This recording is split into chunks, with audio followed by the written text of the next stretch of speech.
Good morning students.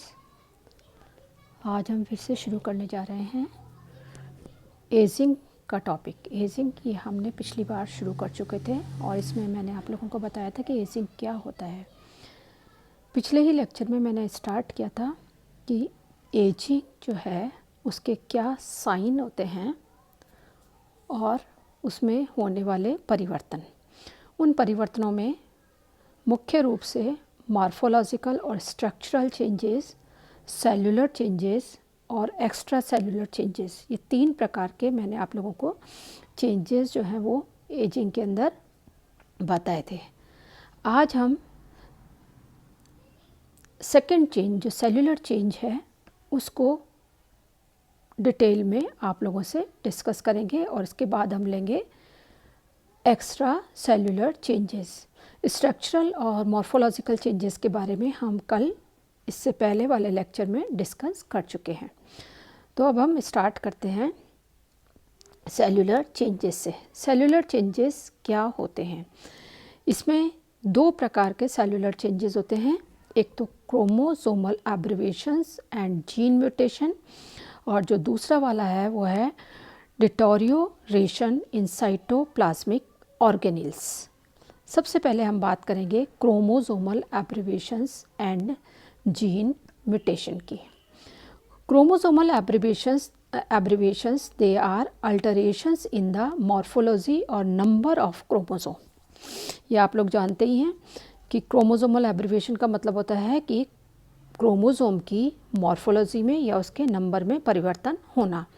Gene mutations they are changes in the composition of genes. Both these abnormalities they increases with advancing age in the nuclei of body cells. They change the masses coded in DNA and therefore leads to the formation of defective protein. Hence the cells of older animals they contains greater quantities of defective proteins. Replication of DNA is retarded to a considerable extent due to mutations. Third, the nucleus shrinks and stains deeply with advancing age. This condition is due to condensation of chromatin and it leads to cellular death. Such a degenerative process it is called as nuclear pycnosis and the nucleus it is said to be पिक्नोटिक। क्या कहलाता है ये? इस तरीके का change जो है वो न्यूक्लियर पिक्नोसिस कहलाता है और इस टाइप का जो न्यूक्लियस होता है उसे हम पिक्नोटिक न्यूक्लियस कहते हैं।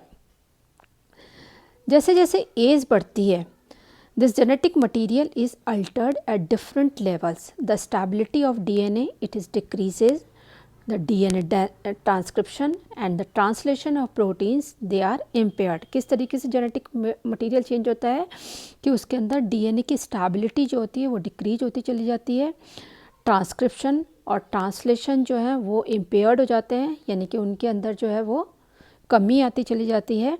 The alteration in the transmission of genetic information it results in accumulation और एबनॉर्मल नॉन फंक्शनल प्रोटीन्स, यानी कि जो एबनॉर्मल या नॉन फंक्शनल प्रोटीन्स जो होती हैं उनका एक्यूमुलेशन शुरू हो जाता है जिसे अपन एरर थ्योरी कहते हैं। It leading to the cellular impairment, ageing and death.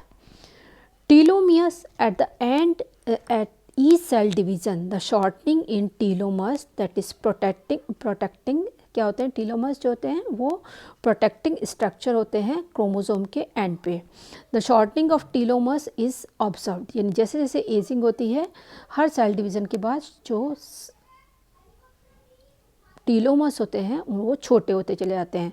The progressive shortening of telomeres it is cause cellular ageing, यानी कि जैसे जैसे जो टीलोमर्स की शॉर्टनिंग होगी उसे सेलुलर एजिंग जो है वो इंक्रीज होती चली जाती है। Telomere shortening it may appears to be the cellular clock that determines the number of times cells could divide and which weakens chromosomes to the point where cell division is no longer possible. यदि cell division नहीं होगा तो ऐसे में cell जो है वो week होती चली जाएगी. DNA methylation it plays a central role in genomic imprinting and embryonic development. Abbreviation in DNA methylation have been implicated in aging and various diseases including cancer. यानी कि जो DNA मिथाइलेशन होता है वो भी एक बहुत इम्पॉर्टेंट रोल प्ले करता है और ये जीनोमिक इम्प्रिंटिंग और एम्ब्रियोनिक डेवलपमेंट के लिए बहुत ज़रूरी होता है. DNA के मिथाइलेशन में यदि एब्रिवेशन DNA का मिथाइलेशन जो है उसमें एब्रिवेशन हो जाता है तो ऐसे में एजिंग जो है वो स्टार्ट हो जाती है और इसके अलावा बहुत सी डिजीज़ जो हैं उनका भी कारण इस मिथाइलेशन से उनका भी कारण जो है वो DNA मिथाइलेशन की कमी हो सकती है. सेकेंड जो सेल्यूलर चेंज जो है उसमें आता है बहुत ही important change, that is the deterioration in cytoplasmic organelles. Cytoplasmic organelles जो होते हैं वो किस प्रकार से डिटोरियोरेट होते हैं. सबसे पहले हम बात करेंगे mitochondria. Mitochondria it tends to degenerate in old tissues leading to decrease in rate of carbohydrate metabolism. ठीक है, यानी कि रेस्पिरेशन जो है उसमें डिक्रीज हो जाता है. Endoplasmic reticulum decreases in old cells. Cellular membranes they are impregnated with calcium. This affect their physiological role. Calcium में चेंज होने की वजह से सेलुलर मेम्ब्रेन्स जो है उनका फिजियोलॉजिकल रोल जो है वो अफेक्ट होता है. जैसा कि आप जानते हैं कि सेल मेम्बर्स जो है मेम्ब्रेन्स जो हैं उनका जो फंक्शन होता है वो मेंस जो आयंस होते हैं उनकी कंसंट्रेशन पे डिपेंड करता है. Next is exhaustion pigments accumulate in the cells of old animals. It perhaps represents the remains of worn out cell organelles such as mitochondria and byproduct of unsaturated lipid oxidation. Lipids are major components of cell membranes. With age, lipids they are oxidized, यानी कि वो peroxidized हो जाते हैं. Lipids per oxidation it leads to impaired function of cell membrane. Cell membranes का function जो है empire हो जाता है and may induce numerous pathologies including arteriosclerosis and Alzheimer's disease.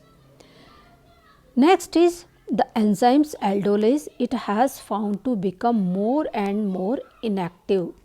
हो जाता है ये enzyme aldolase with advancing age in the liver cells of mice. The cells they also show buildup of small lipid vacuoles and hypertrophy. Next, the body cells they gradually lose power of multiplication and advancing age. For example, the cells taken from the lungs of a human fetus in a tissue culture medium divide for about 50 times. Then they show decline in vigorous and finally die. The cell taken after birth divide only 20 to 30 times. The cells of different types they stops dividing at various times and undergo aging at different rate. तो ये था कि किस तरीके से cellular changes होते हैं. अब हम आते हैं एक्स्ट्रा सेलुलर चेंजेस की तरफ. Extra cellular changes, the cells of body they have around them some extra cellular और intercellular material in which the fibrous protein collagen it predominates. This protein forms about 40% of the total protein content of the body. It plays a significant role in the process of aging. जो protein होता है fibrous protein जो कि intercellular space में या extra cellular material की formation करता है, ये बहुत ही इम्पॉर्टेंट रोल को प्ले करता है और एजिंग जो है उसको अफेक्ट करता है. Collagen in young animals it is permeable, flexible and soluble. जो यंग वंस के अंदर जो कोलेजन होता है वो परमिएबल होता है, फ्लेक्सिबल होता है, सॉल्युबल होता है. और जैसे जैसे एज बढ़ती है ये जो कोलेजन होता है वो लेस परमिएबल हो जाता है और रिजिड हो जाता है और साथ में इनसॉल्युबल हो जाता है. On account of these changes in the surrounding collagen, it becomes progressively difficult for the diffusion of food and oxygen from the blood capillaries to cells. Collagen में इस तरीके का जो चेंज होता है, उस चेंज की वजह से जो फूड और ऑक्सीजन का जो डिफ्यूज़न होता है वो थोड़ा सा डिफ़िकल्ट हो जाता है. And for the nitrogenous wastage and carbon dioxide to diffuse from the cells into the blood capillaries. इसी तरीके से जो नाइट्रोजनस वेस्टेज और कार्बन डाइऑक्साइड जो कि बनते हैं उनका कोशिका से ब्लड कैपिलरीज में डिफ्यूज़न जो होता है वो भी डिफ़िकल्ट हो जाता है, कंपैरेटिवली डिफ़िकल्ट हो जाता है.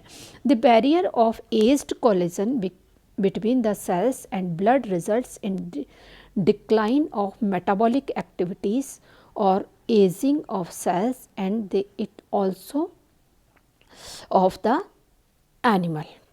तो ये थे 3 तरीके के चेंजेस जो कि एजिंग के समय होते हैं, मॉर्फोलॉजिकल और structural changes, cellular changes and extra cellular changes. और यही जो हैं साइंस होते हैं, सिम्टम्स होते हैं एजिंग के. अब हम आते हैं unknown aspect of aging. Aging के कुछ अननोन एस्पेक्ट्स भी हैं.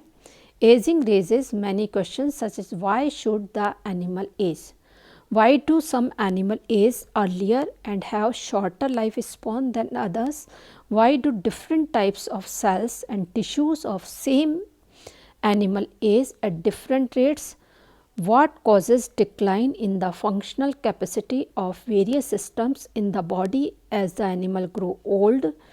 None of these questions can be given a categorically answer in the light of our present knowledge of aging process. For the research in gerontology, it may provide satisfactory answer to these questions. तो ये आज हमने किया sign and the symptoms of aging. अपने next इसी lecture के continuation में हम एजिंग के अगले सब टॉपिक्स को इंक्लूड करेंगे.